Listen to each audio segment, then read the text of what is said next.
வணக்கம், நான் டாக்டர் அபிநயா மருதூர் ஜெயங்கொண்டத்திலிருந்து பேசுகிறோம்.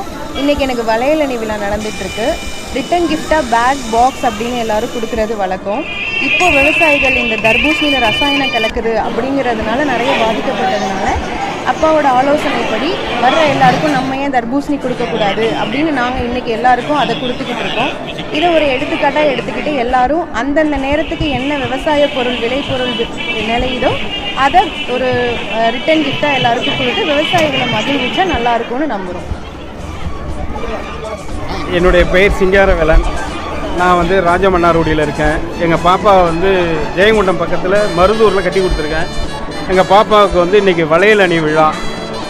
அந்த வளையலணி விழாவுக்கு ரிட்டர்ன் கிஃப்டாக ஒரு பை கொடுப்பாங்க, இல்லை ஒரு பாக்ஸு கொடுப்பாங்க.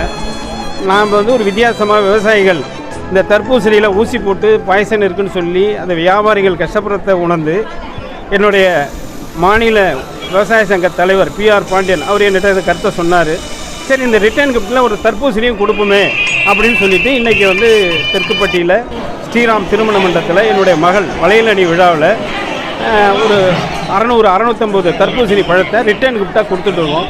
இதை ஒட்டுமொத்த வளையகாப்பு நடத்துகிறவங்க, கல்யாணம் நடத்துகிறவங்க ரிட்டர்ன் கிஃப்ட் கொடுக்கணும் யாரெல்லாம் நினைக்கிறாங்களோ அவங்க இந்த தர்பூசணி தானே இல்லை, அந்த நேரத்தில் எது விற்கலையோ மரவள்ளி கிழங்கு கொடுக்கலாம், நிலக்கடலை கொடுக்கலாம், தேங்காய் கொடுக்கலாம், என்னெல்லாம் விளையுதோ அதை ரிட்டர்ன் கிஃப்டாக கொடுக்குறதுக்கு ஒரு முன்மாதிரியாக இருக்கும். என் சம்மந்திக்கிட்டே நான் பர்மிஷன் கேட்டேன், அந்த தர்பூசணி கொடுக்கலாமா, அந்த ஊரில் ஏதாவது நினைப்பாங்களா அப்படின்னு ஒரு நாள் பர்மிஷன் எடுத்துக்கிட்டார்.